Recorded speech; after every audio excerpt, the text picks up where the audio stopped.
Siya nga pala, Iha. Nasa huling taon ka na ng iyong kurso.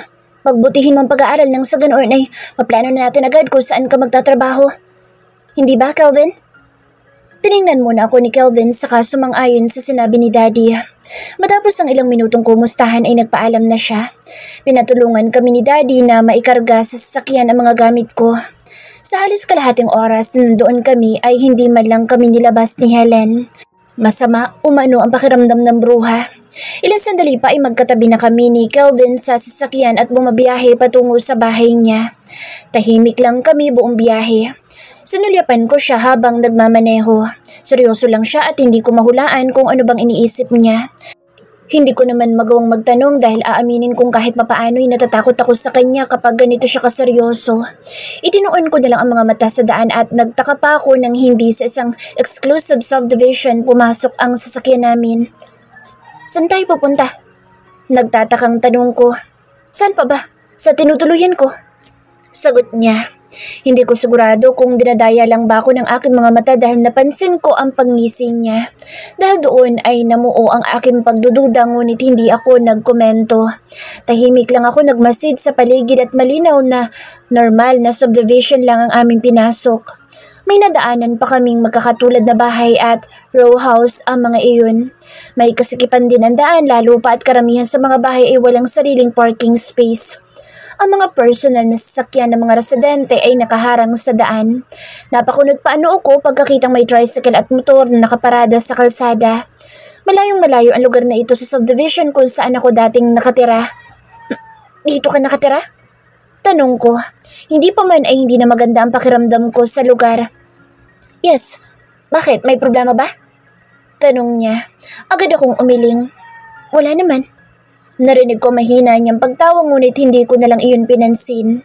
Ang sabi ko ay wala akong problema sa lugar ngunit nang tumigil ang sakyan ni Kelvin sa isang may kalumaan ng bahay ay nanlaki ang mga matang napatingin ako sa kanya. Siya naman ay nakakalokong ngumiti sa akin. We're here. What? Seryoso ka ba? Tanong ko. Muli kong tiningnan ang bahay.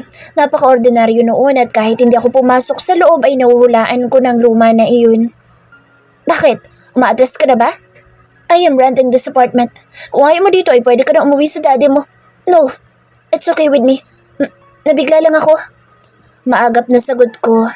Tinitigan niya ako ng ilang segundo sa kaumiling na tila hindi naniniwala sa sinabi ko. Fine, let's get inside. Pagpasok sa loob ng apartment ay labis ang pagkadismaya ko. Hindi man lang tiled ang flooring, sementado lang iyon na kulay pula ang finish. Simple lang din ang mga kagamitan sa loob. Kay liit ng sala at ang telebisyon lang ang naging partition sa kusina. You live here? Hindi makapaniwalang tanong ko. Hindi ko maisip na sa ganitong klase ng lugar si Kelvin titira. Oo naman, hindi ba nasabi ni Tito Kalik sa'yo? Amused na tanong niya. May palagay akong masaya siya sa nakikitang reaksyon ko. Saan ka natutulog? Isipin pa lang na matutulog ako dito, hindi na ako mapalagay. 2 kwarto dito, isa para sa'yo at isa para sa'kin. Walang anumang sagot niya. Dinampot niya ang mga gamit ko saka naglakad patungo sa isang kwarto. Naiilang na sumunod ako sa kanya. Where are your maids? Tanong ko. Hinarap niya ako at nakakaloko ang ngiti niya sa akin. There are no maids in this apartment, dear wife. Ginusto mong maging asawa ko, hindi ba? Kaya dapat lang iumasta ka bilang may bahay ko. I live here by myself. You'll do the household chores. Here. Napangangako sa narinig. Ako ang gagawa ng mga gawaing bahay dito. Sinasabi ko na nga ba at masama ang pakiramdam ko sa pagiging mabait ni Kelvin na ito sa akin kanina. Muli kong sinulyapan si Kelvin na noon naman ay lalong lumawak ang pagkakangisi sa akin. Nagmamadali ang mga kilos ko dahil ilang minuto na lang ay mahuhuli na ako sa klase. Mabilis kong kinalap ang pinagkainan para mahugasan na. Kahit na anong aga kong gumising ay palagi akong kinukulang sa oras. Seryoso nga si Kelvin sa sinabi niyang ako ang gagawa ng lahat ng gawaing bahay dito. Wala namang problema sa akin ang pagluluto dahil magaling naman ako magluto. Isa iyon sa mga inaral ko. Ang kaso ay nahihirapan ako mag-manage ng oras ko. Tulad ngayon, ilang minuto na lang at mahuhuli na talaga ako sa klase. Habang hinuhugasan ng mga plato ay namataan ko si Kelvin na lumabas ng kanyang silid. Bihis na siya at ni hindi man lang ako tinapunan ng tingin.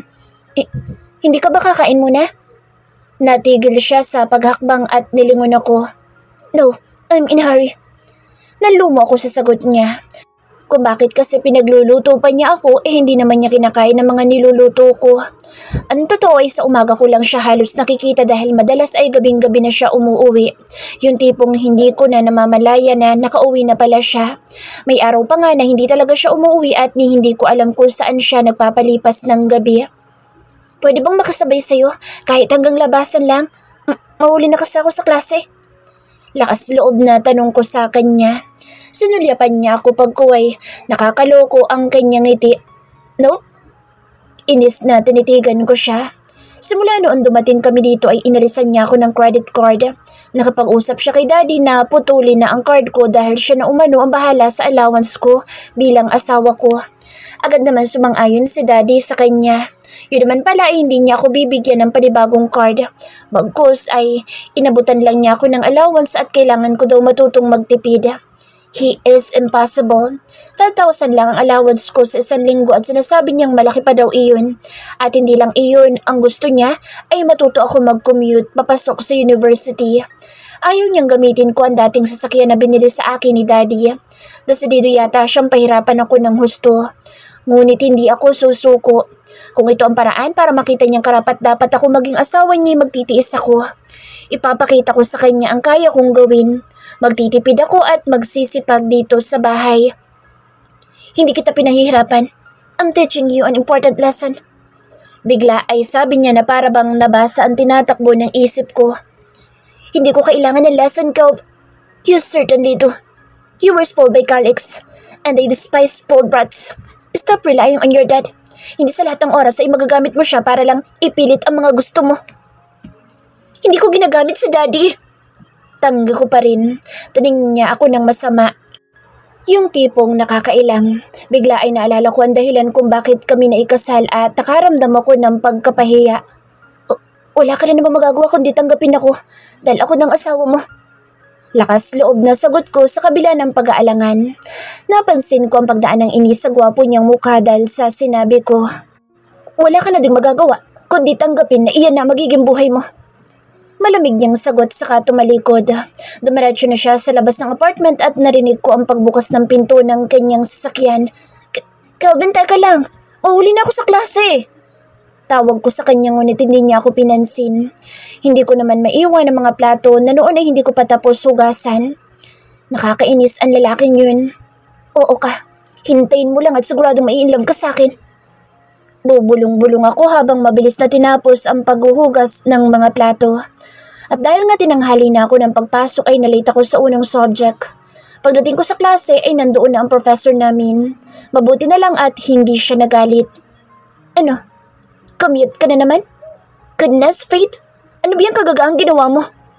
Pabulong na sita sa akin ni Michelle nang maupo ako sa tabi niya. Hindi ako umimik dahil hindi ko talaga magawang ipagtanggol ang sarili sa kanya. Hindi ko din naman mailihim sa kanya ang sitwasyon ko. At dahil nga alam niya ang mga kondisyon sa akin ni Kelvin, kadalasan ay inihahatid niya akong pauwi pagkatapos ng klase. Noong isang araw naman ay inilibre niya ako ng mag-aya siyang magkape. Bigla kasi ako nag-alangan nang makita ang kailangan kong pagbayaran para lamang sa isang kape at isang slice ng cake. Aaminin ko na noon ay baliwala sa akin ang presyo noon pero ngayong nililimitahan ni Kelvin ang allowance ko ay panay ang kwenta ko sa bawat sentimong ginagastos ko. Class, for my subject, you need to submit a case study which should be completed in pairs. The first half of the paper must be submitted before the midterm grade is posted, and the entire documents must be submitted by the end of the semester. Anunsyo ng professor namin. Nagkatinginan kami ni Michelle. Natural kami na lang ang magka-partner. Ngunit agad na naputol ang aming balak sa sumunod na sinabi ng aming professor. I will choose your partner for this case study requirement. Napasimangot si Michelle sa narinig. Miss Aquesta, your partner is Mr. Pineda. Baling sa akin ni ma'am, kahit pa naikasal na ako ay Aquesta pa rin ang ginagamit kong apelyido dito sa university. Napatingin ako kay Ralph na siyang partner ko. Malawak ang ngiti niya sa akin. Ang totoo ay dismayado ko dahil alam na alam ko kung gaano siya kapabaya sa pag-aaral. Iba ang interes niya at hindi siya masyadong nakikihalubilo sa amin. Tipid na ngumiti ako sa kanya kahit paano totoo'y nag-aalala ako kung paano ko siya pakikibagayan. Maaring spoiled brat ako tulad ng sinasabi ni Kelvin ngunit hindi ko pinababayaan ang pag-aaral. May pangarap ako at wala naman akong planong iasa kay daddy ang buong buhay ko. Madami pang ipinaluwanag ang aming professor hingil sa case study na ipinagawa niya. Nang matapos siya ay saka ako nilapitan ni Ralph. Si Michelle naman ay napataas ang kilay sa kanya. Hi Faith. Ngiti-ngiti siya. Kailan natin gagawin yung case study natin? Anong plano mo? Tanong niya. Pag-iisipan ko pa. Sasabihan na lang kita kung kailan tayo gagawa. Ayos. Sige Ikaw nang bahala ha. By the way, can I get your number? Para lang madali na kitang makontak. Napansin ko si Michelle na napasimangot sa lalaki. Sure. Inabot ko ang cellphone niya saka inilagay ang number ko. Yes. Thanks. See you around. Paalam ni Ralph saka tumalikod na at lumabas na ng room namin. Boss, din ang lalaking yun. Sobrang yabang. Kala mo kung sino. Komento ni Michelle na halata ang pagkainis. Hayaan mo na. Mabuti pa nga't nagtanong pa eh. Sagot ko. Shopping tayo after class? Aya sa akin ni Michelle. Alam mo namang wala akong pera eh. Oo nga pala. Alam mo, pinapahirapan ka lang ng asawa mo eh. At pumapayag ka naman. Sorry siya dahil hindi ko siya susukuan. Ngayon pa ba na magkasama na kami sa isang bubong? Maagap na sagot ko. Nanunodyo ang naging tingin sa akin ni Michelle. May nangyari na ba sa inyo? Usisa niya habang nangingislap ang mga mata. Ano? Wala no? Huli na nang mapagtanto ko ang naging sagot. Kitang-kita ko ang pagkadismaya niya sa narinig. Wala? Girl, wala talaga? Hindi makapaniwalang tanong niya. Kasi? Ano kasi? Faith, masama yan. Alam mo ba kung gaano kahalaga sa pagsasama ng mag-asawa ang sex? Pabulong na sambit niya para walang makarinig sa amin. Pipilitin ko na may mangyari sa amin. Malakas na natawa si Michelle sa naging sagot ko. Pipilitin ka dyan. Ano yun, itataali mo? Natatawang bulalas niya. Naku Faith, mag-isip ka nga. Ilang araw na kayo magkasama pero walang nangyayari. Anong gagawin ko? Tanong ko. Ang totoo ay may mumunting kirot akong nararamdaman. Paano kaya kung may ibang babae sa Calvin? Isa lang naman ang babaeng maaari niyang puntahan at alam ko na kung sino iyon. Naalala ko na naman ang sinabi niyang ito, ang gusto niya at hindi ako. Ang tanga ko. Bakit nga ba hindi ko naisip iyon? Kaya ba kung minsan ay hindi siya umuwi sa apartment? Mabuti pa yung mag-shopping na lang tayo after class. Huwag mo nang kaisipin yung asawa mo. Maya-maya ay aya ni Michelle na halatang guilty dahil sa biglang pananahimik ko. Hindi ako umimik kaya muli niya akong binalingan. Sorry na, I didn't mean to make you think too much. Labas na lang tayo mamaya. Magsaya ka naman dahil 1 linggo pa lang kayo ni Kelvin. Magkasama sa apartment pero mukha ka ng stress. Wala nga kasi akong pang-shopping. Tanggi ko ulit. Ako na bahala doon. Papapagalitan ka ni Tito kapag malaki ang nagastos mo. Babayaran kita. Utang ko sa'yo, magagastos ko. Okay, fine. Kung anong gusto mo. Bali walang sagot niya. Patapos nga ang klase namin ay nagtungo kami sa mall at namili. Kakatwa na mga mata ko ay palaging natutuon sa mga gamit sa bahay, imbes na sa mga damit, bag o sapatos na madalas kong bilhin. Huwag mo sabihin, gamit sa bahay ang pamimilhin mo. Ani Michelle nang mahuli ako nakatingin sa mga appliances. Naisip ko lang kasi na maganda siguro mga gamit na ito sa apartment. Naku, hindi babagay ang mga iyan sa bulok niyong apartment. Kaya nga bibili ako ng mga ito para naman gumanda iyon. Pagtatanggol ko. Imagine ha, si Calvin na kilalang negosyante at madalas makita sa dyaryo at TV pero doon ka nakatira? Hindi ba siya natatakot na baka bigla na lang kayong pasukin ng mga masasamang tao doon? Safe naman doon. Wala namang nakakakilala sa kanya sa lugar na yun eh. Michelle, pwede bang ito na lang bilhin ko imbes ng mga damit? Napailing na lang si Michelle pero sa huli ay tinulungan din niya akong mamili ng mga gamit sa bahay. Tuwan-tuwa ako habang namimili at pansamantala kong nalimutan ang mga alalahanin. Nag-aya si Michelle na kumain ng hapunan pagkatapos ay inihatid na rin niya ako pauwi. Pagparada ng sakyan niya sa tapat ng apartment ay nalumo ako na makitang napakadilim pa sa kabahayan. Wala pang bukas na ilaw. Malamang ay wala pa si Calvin at hindi ko din sigurado kung uuwi ba siya ngayon. Wala ka pa yatang kasama dyan na. Nag-aalalang tanong ni Michelle. Sanay na akong ginagabi si Calvin. Mamaya lang ay nandito na iyon. Sige na at baka gabihin ka masyado. Alright, alis na rin ako. See you tomorrow. Paalam niya. Halata kung gusto niyang magkomento sa kalagayan ko pero pinigilan na niya ang sarili. Bitbit ang mga pinamili ay pumasok ako sa bahay. Nagbihis muna ako at pinili ko yung pinakasaksi na damit. Naalala ko na naman ang mga sinabi ni Michelle. Wala ba talaga akong epekto kay Calvin? Lumabas ako ng kwarto at tumambay sa sala. Dito ko na lang siya hihintayin para alam ko agad kapag dumating siya. Nagbukas ako ng TV at nanonood. Ngunit inabot na lang ako ng antok ay hindi pa siya dumadating. Faith. Narinig ko ang boses na tumatawag sa akin kasabay ng makulit na kamay na tumatapik sa pisngi ko. Agad kong pinalis iyon at iniiwas ang muka. Pagkatapos ay umayos ako ng pwesto para ipagpatuloy ang pagtulog. Faith, wake up! Noon ko nabusasan si Calvin kaya agad ako nagmulat ng mga mata. Kahit madilim ang paligid ay nabanaag ko ang mata niyang nakatitig sa akin. Namating ka na pala. Sambit ko saka bumangon, buhat sa pagkakahiga sa sofa. Tiningnan ko siya na noon ay nakatulala sa harap ko. Napansin ko ang mga mata niya ay wala sa mukha ko kundi nasa suot ko. Tiningnan ko ang sarili at noon ko napagtanto ang suot ko. Bahagyang nagulo iyon at halos lumabas na ang dibdib ko. Nang tingnan ko siya ulit ay saka siya nag-iwas ng tingin at agad na tumalikod. Bakit dyan ka sa sofa natulog? Tanong niya. Inihintay kasi kita. Bakit? You don't need to wait for me. Bakit hindi asawa naman kita. Sambit ko kahit pa kinakabahan ako sa maaari na naman niyang isagot. Baka masaktan na naman ako. Narinig ko ang malalim na buntong hininga niya. Faith, you know this isn't going to work.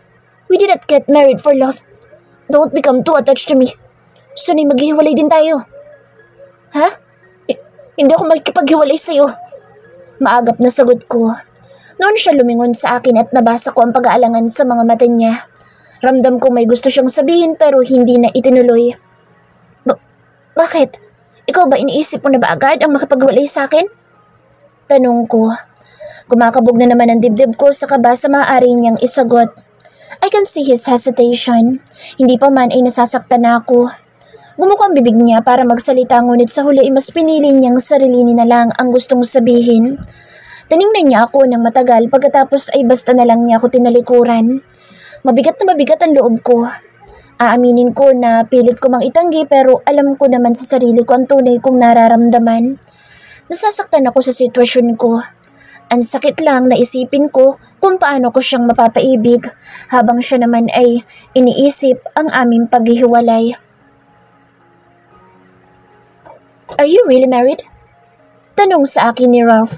Buhat sa binabasang article ay natuon ang atensyon ko sa kanya. Nandito kami sa library para sa case study namin. Nabanggit ko kanina sa kanya na kasal na ako at hanggang ngayon nga ay hindi pa rin yata siya naniniwala. I told you, I'm married. Maiksing sagot ko sa muling itinuon ang atensyon sa binabasa. So, why am I not seeing a ring on your finger? Pangungulit niya. Nawala nga noong honeymoon namin. Yamot ng sagot ko. Oh, hindi ko man lang nabalitaan na may boyfriend ka. Alam mo, mabuti pa'y tumulong ka na lang sa akin sa paghahanap sa references. Natatawang umupo siya sa tabi ko. Bakit kasi dito tayo naghahanap ang bilis lang namang ma-access ng mga journals sa internet? Hindi na ako sumagot sa pagrereklamo niya. Namataan ko na rin naman siyang dumampot ng isang magazine at binuklat iyon. Oo nga at nagbabasa ako ngayon ng article pero ang isip ko'y lumilipad na naman kay Calvin. Ilang araw na nakalipas buhat nung sabihan niya ako na huwag umasa sa kanya dahil sa hiwalayan din naman daw kami mauuwi. Buhat noon ay hindi ko na siya masyadong kinukulit. Tumigil na rin ako kakaluto ng pagkain para sa kanya. Total ay hindi naman niya iyon kinakain. Hindi ko na rin siya hinihintay sa gabi. Labis akong nasasaktan pero hindi ko hinahayaang makita niya iyon. Gayunpaman, aaminin ko, sa kailaliman ng aking puso ay umaasa pa rin ako na mapapansin niya ako. Tulad noong bilin niya ay ginagawa ko pa rin lahat ng gawaing bahay. Kahit pa nga hindi naman masasabing pinagsisilbihan ko siya dahil madalas naman ay ako lang mag-isa sa apartment. Aren't you hungry? Tanong sa akin ni Ralph. Ha? Sinulipan ko ang oras sa suot na wristwatch at nang gilalas ako na mapagtantong 8:00 na ng gabi. Gabing-gabi na pala, bakit hindi mo sinabi sa akin? Tinaasan ako ni Ralph ng kilay saka nagkibit balikat. Malay ko ba na ayaw mo palang magpagabi? Akala ko busy ka pa sa pagtulala mo eh. Sinamaan ko siya ng tingin. Nagbabasa ako ng article. I'm not sure because all I saw was you staring at this article for an hour. Amused na sagot niya. Tingnan mo, itong nagawa ko. Ipinakita niya sa akin ang notebook niya at nakaramdam ako ng hiya pagkakita sa mga notes niya doon. Ako ito nagsasabi na dismayado ko dahil siya naging kapareho ko pero ako yata itong hindi mapapakinabangan ngayon. Great! Patingin ako para masimulan ko na kung ano man ang topic natin. Iniabot naman sa akin ni Ralph ang notebook niya at kinuhanan ko iyon ng larawan. Pasensya ka na ha. Madami lang kasi akong iniisip kanina. May kinalaman ba dyan ang asawa mo? Tanong niya. Nahalata ko ang panunodyo sa mga mata niya. Wala, hindi to tungkol sa asawa ko. Pagkakaila ko, nagkibit balikat lang siya at pinagmasdan ako habang kinakalap ko ang mga gamit sa mesa kung saan kami nandoon. Nagmamadali na ang kilos ko dahil gabi na at hindi ako sanay bumiyahe ng gabi. Let's go? Anya nang mailagay ko sa bag ang mga gamit. Tumango ako at magkasabay na kami naglakad palabas ng library. Paano? Balitaan mo na lang ako kung may napili kang topic dyan sa mga isinulat ko ha. Dito na ako dahil nasa parking ang motor ko. Paalam niya sa akin na itinuro ang direksyon patungo sa pinakamalapit na parking area ng university. Naninibago ako sa kilos niya. Buong akala ko ay hindi nagsaseryoso sa pag-aaral ang Ralph na ito. Nakapagtatakang sa amin dalawa ay siya ngayon ang mas madaming nagawa. Babawi na lang siguro ako sa kanya sa susunod. Naglakad na ako patungo sa gate ng university. Pagdating doon sa gate ay nalumo ako pagkakitang kakaunti na ang tao at halos wala ng estudyante. Nakatayo ako noon at nag-iisip kung maghihintay na lang ba ako ng jeep o taxi dahil kinukwenta ko ang matitira sa pera ko. Bigla ay may motor na tumigil sa harap ko at nang mag-alis ng helmet ang sakay noon ay namukhaan ko si Ralph. Hey, wala kang sasakyan? Takang tanong niya at nagpalingalinga sa paligid. Wala eh. Nahihiyang sagot ko. Really? Commute ka? Manghang tanong niya. Hindi lingid sa mga kaklase ko ang estado ng pamumuhay ko kaya naman naunawaan ko ang reaksyon niya ngayon.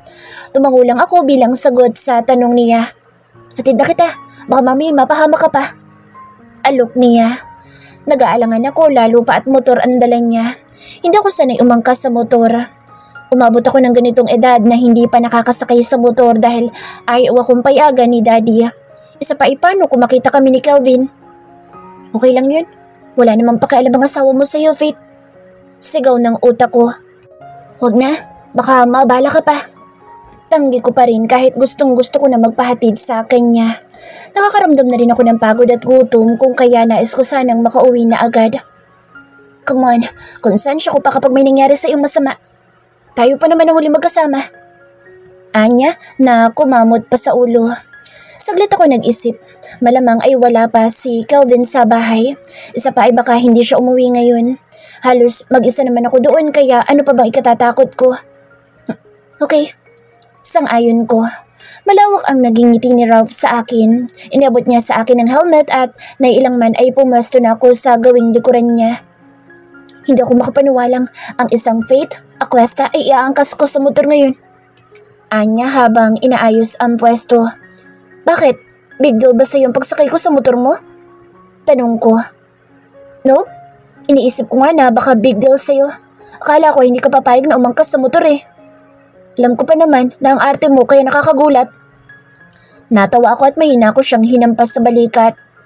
Maarte ba ako? Hindi mo alam? Nakangisi niyang balik tanong. Hindi na ako nagsalita dahil parang alam ko na ang sagot. Ready? Humawa ka na mabuti baka mahulog ka pa sa akin. Kapal mo ha? Natatawa ng sagot ko. Ang totoo, sa tagal na namin magkaklase ay ngayon ko lang siya nakausap ng matagal. Hindi ko akalain na masaya pala siyang kasama. Akala ko ay boring siyang kausap dahil nga ang alam ko ay pabaya siya sa pag-aaral. Pero hindi ganoon ang nakikita ko sa kanya ngayon. Binuhay na niya ang makina ng motor at ilang saglit pa ay nasa kahabaan na kami ng highway. Napansin ko ang pagtataka niya nang sabihin ko ang subdivision kung saan ako tumutuloy. Mas lalong napakunot ang noon niya nang makita ang apartment namin. Gusto ko talagang lumubog sa kahihiyan nang suyurin niya ng tingin ng apartment. Alam na alam niya kung gaano ako kaarte kaya nauunawaan ko ang reaksyon niya ngayon. Muli niyang pinasadahan ng tingin ng apartment pagkatapos ay mahinang natawa. Sino ba kasing napangasawa mo? Tumatawa niyang tanong. Bigla naman akong nag-alangang sabihin ang pangalan ni Kelvin. Baka pagtawanan pa siya ng Ralph na ito. Huwag mo nang alamin. Paiwas na sagot ko. Hindi pa rin niya mapigilan ang pagtawa. Hindi ko alam kung ano nangyayari sa'yo. Tatawa ba ako o maawa sa'yo? Ang daming gustong maligaw sa'yo, pero hindi makalapit dahil nai-intimidate sa'yo. Tapos ngayon? Yan? Diyan ka itinira ng asawa mo? Mahabang kwento. Saka ko na ikukwento sa'yo. Sige na at gabi na masyado. Delikado na sa daan. Okay, I'll go now.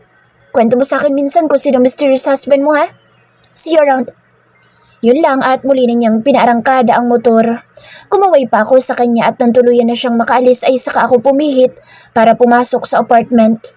Halos mapatalon ako ng may mamataan na figura ng lalaking nakatayo malapit sa akin. Madilim ang paligid kaya hindi ko siya gaanong mamukhaan. Kelvin? Nanginginig ang boses na tanong ko. Gusto ko makasiguro na siya nga iyon kahit pa memoryado ko ang tindigan niya. Why so scared, Faith? Was it because I caught you in the act? Anya, napansin kong hawak pa niya ang susi ng sasakyan. Malamang ay kadarating lang din niya nang dumating kami. Bakit naman ngayon siya maagang umuwi? Anong caught in the act ang sinasabi mo dyan? Nandyan ka't nakatayo sa dilim kaya ako natakot. Paano kung magnanakaw ka pala? Yamot na tanong ko. Who's that guy? Gawain ba ng asawa ang magpahatid sa kung sinong lalaki? Partner ko yun sa paper na gagawin namin. Ginabi na kami sa research, kaya hinatid na lang niya ako. Depensa ko agad. Nalampasan ko siya at sinusian ang main door. Saka naman hindi ako magkaigi sa pagbubukas, kung kaya tinulungan na ako ni Kelvin. Inagaw niya sa akin ang susi at siya na mismo ang nagbukas ng pinto. Nang sulyapan ko siya ay nakasimangot pa rin siya. Pagbukas ng pinto ay nauna na akong pumasok dahil ang bala ko'y basahin yung mga sinulat ni Ralph kanina. Stop behaving as if you're a single woman. Nahinto ako sa paglakad at nagli siyang nilingon. Seryoso siyang nakamasid sa akin. Bakit? Doon din naman ang punta natin, hindi ba? Teka, nagsaselos ka ba? Pang-aasar ko. Alam ko namang malabo yun at natatapakan lamang ang ego niya pero gusto ko pa ring isipin na nagsaselos siya. Wala akong panahon sa mga kalokohan mo.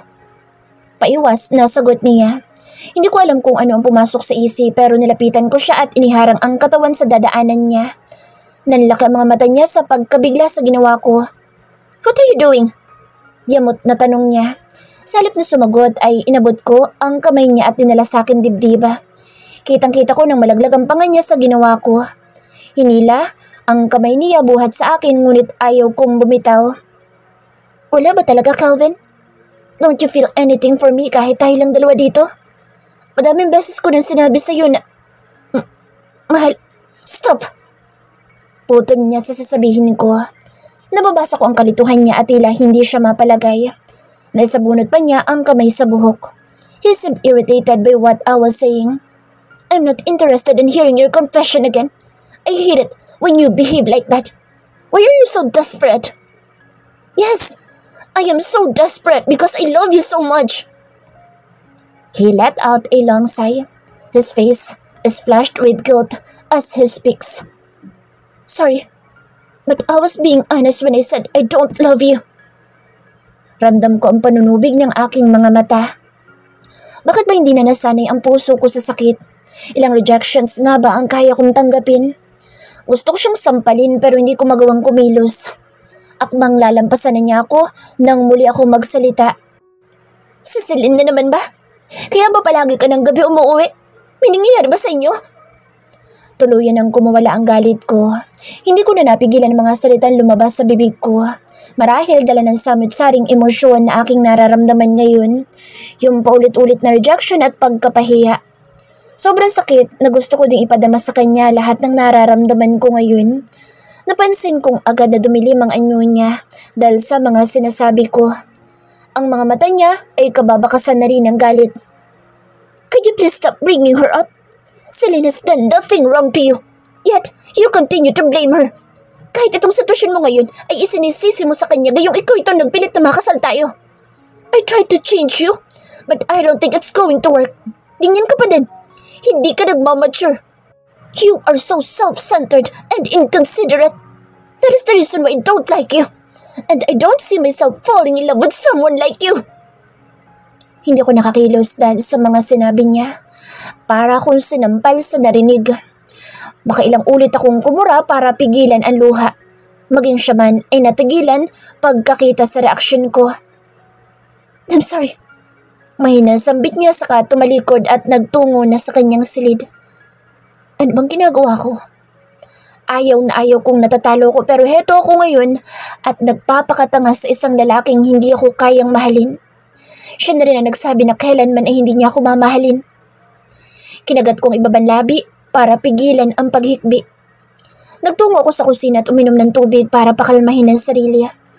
Ilang minuto ako naglagi doon at nag-isip. Mahal ko si Kelvin, pero kailangan kong mahalin ang sarili.